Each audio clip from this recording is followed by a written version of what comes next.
So starting our engagement process with Nathan, we're first going to start with greeting him.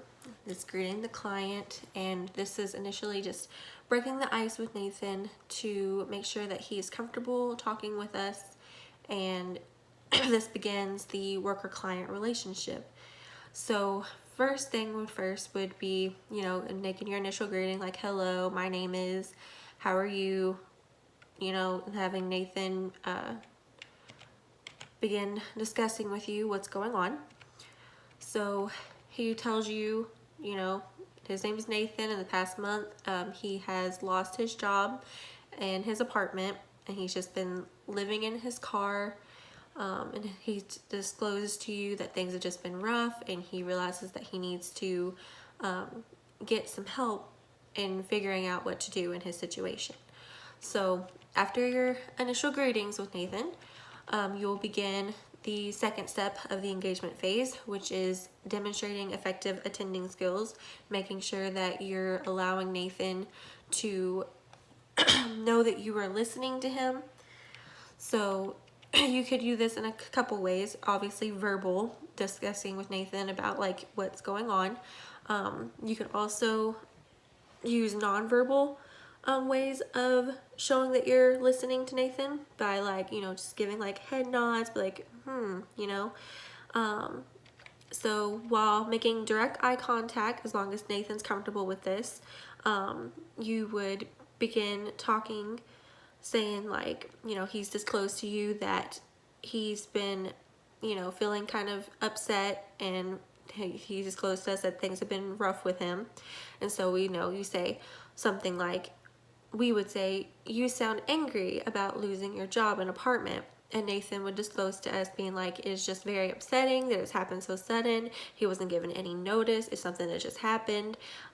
He has a master's in engineering, and to be without a job is kind of very upsetting to him, which, is totally normal. But everywhere that he's tried to get a job, he tells us that everyone wants him to have like 10 plus years experience. So he's just been working minimum wage job after minimum wage job just to make ends meet. So we lean in, we try to show that we're listening to Nathan and listen to how he's describing why he's angry and why he feels this way. And we get a better understanding of his situation and where he's coming from. So then we would move on to the next steps, which would be like discussing agency services and client expectations, deciding if our agency is worth his time. So first we would begin like fully disclosing to Nathan what services are available to him and what his choices are in the matter. So we would just, discuss to him like, what sources he needs. So he would tell us like what his issues are and what he needs help with, and we would begin by telling him what services we have. So in like my script, we say, at this facility, we do offer a few different resources that could be of service to you. We ask what he would like to explore. So he tells you how he's been homeless. He's living in his car. He doesn't have a steady job that he likes. So some of the ones that I said that we had include like finding housing in the area and rental assistance that would help with a down payment and maybe even a discount wherever he lives or ends up living. So we do not offer assistance in finding a job, in which we tell Nathan that we need to get him a referral to find him what he needs, because you can't just say that you just don't know and don't be able to provide that information for Nathan. You have to use your networking skills and find other resources that would benefit him. So we ask him how he would like to proceed, and if he would like to, which in my case he did, he said yes, he would like to very much start it and finding a home and guidance, and hopefully using our agency to do so. So then we offer agency and worker services to our client, which is Nathan. We would begin to speak about the services and explain the time period of services that are being provided.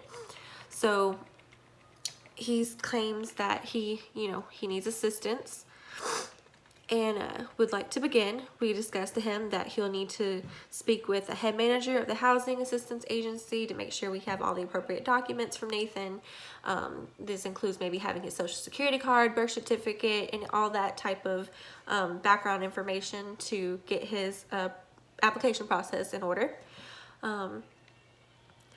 Once we tell him that once we get into a home, that another worker or myself will be coming by like once a month just to make sure that he is in fact living there and a good tenant and in good standing with his landlord. And then we start to decide whether we would like to proceed with the application process, and Nathan says that he would like to begin. So then we begin orienting the client to the helping process, which is where we would discuss any conditions and encourage Nathan to begin and continue services while allowing him to have a voice in the matter. Like, we don't want to push our services on him. We have to give him the choice to whether he wants to go along with this or not. So we would say, all right, the application process should only take a few weeks before they match you to a home that you agree and accept. After the initial move-in date, you will be expected to send a letter to your landlord every 3 months indicating that you are paying the agreed upon amount between you and your landlord, and it'll be taken out of the rent. This will be an ongoing process until Nathan decides that he no longer feels the need to have these services. And in this case, he said yes, and then he brings up the referral about getting him a job, and we go ahead and just tell him that, we will get right on that. And he's in the session for that day, like saying, "You are very welcome." He says, "Thank you." Looks like we're at the end of our session for the day, and we just tell him that he needs to come back tomorrow or call to make sure that we can start the process that he wants us to do. So starting the application process and getting him all in order and providing guidance for Nathan. And that's where it just ends. And that is our engagement stage. And then we move on to the next, which would be assessing.